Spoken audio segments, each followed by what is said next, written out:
जुड़े हमारे साथ, सब्सक्राइब करें त्रिशूल ज्ञान। व्यक्ति स्वयं को अकर्म मान लेता है, अपना आत्मविश्वास और साहस को बहुत जल्द खो देता है। कोई प्रयास करता है और उसमें वो असफल हो जाता है तो यह सोचने लगता है कि हमें कुछ भी हासिल नहीं हुआ और कदाचित आगे भी कुछ ना हो,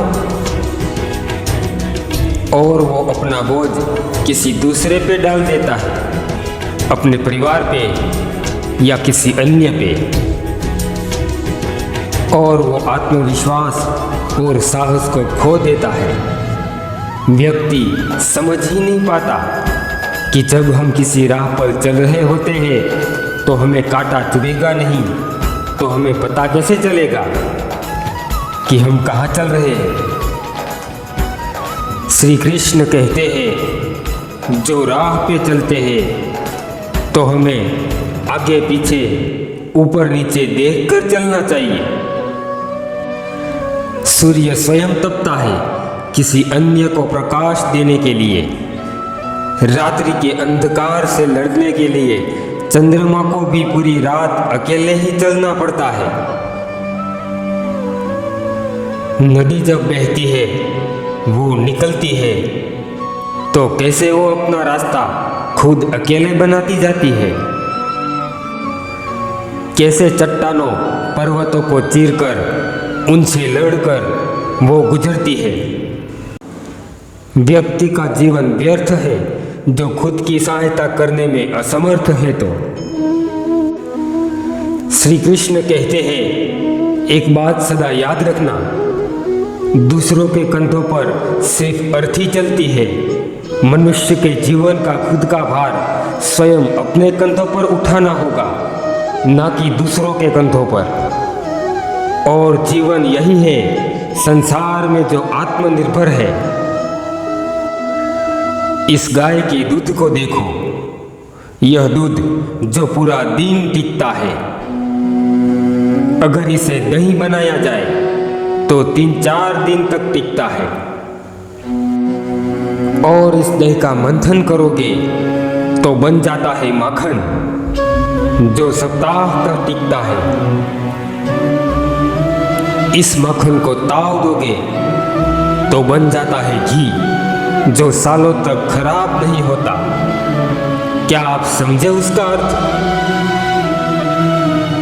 जितना आप कठिनाई मुसीबतों का सामना करोगे, उसको सहोगे, जितना मंथन की परीक्षा में खरे उतरोगे, उनकी चुनौतियों में आप जितना खरे उतरोगे, उतना ही आपका सामर्थ्य, साहस, आपका बल बढ़ेगा। इसलिए मंथन करके मन को शुद्ध रखें, कठिनाई और चुनौतियों का सामना करें और कर्म करते रहे। मन हमारा प्रसन्न होकर बोलेगा, राधे राधे। जब किसी व्यक्ति को क्रोध आता है तब मन की अधिक गति से कार्य करती है जिह्वा। व्यक्ति प्रतिशोध में स्वयं को हानि पहुंचाता है और आनंदित होता है। व्यक्ति का स्वार्थ करुणा की अधिक गति से कार्य करता है, और ईर्ष्या में व्यक्ति कुछ और ही कर बैठता है, अपना स्वयं आत्मविश्वास को खो देता है।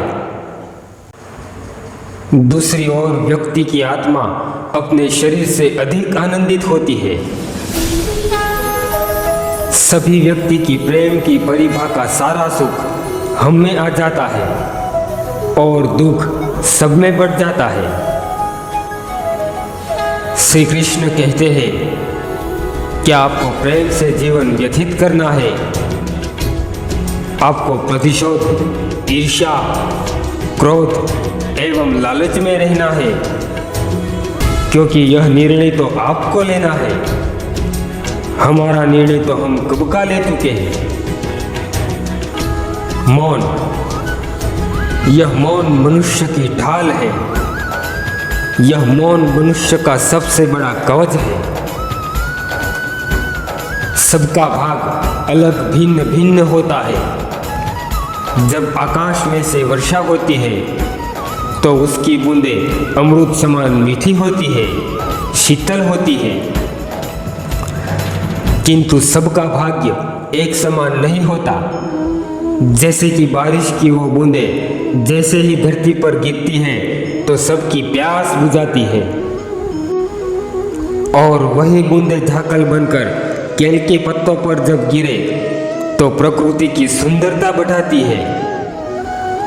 कोई बूंदें समुद्र में सीप में गिरे तो वह खरे मोती बन जाती है, और वही बूंदें किसी सर्प के मुख में गिरे तो वह विष बन जाती है। उत्पत्ति तो एक ही है, लेकिन सबके गुण भिन्न भिन्न है। क्या है उसका कारण? क्या आपको पता है? मैं बताऊं। उसका कारण है संगति। अगर यह संगति चाहे तो पाताल में भी पहुंचा दे, चाहे तो आसमान पे भी बिठा दे। वर्षा की बूंदें तो अपना स्थान चयन नहीं कर सकती, क्योंकि वह बूंदें हैं। लेकिन हम तो मनुष्य हैं, हमारे पास तो यह क्षमता होती है संगति चुनने की, हमारा भाग्य सुनने की। श्री कृष्ण कहते हैं, आप सोच विचार करके संगति कीजिएगा, क्योंकि सोच तो आपकी होगी और फिर जो परिणाम होगा वो आपको ही भुगतना होगा। राधे राधे। हम कोई कार्य करते हैं, मेहनत करते हैं और उसका श्रेय भी हमें मिलता है।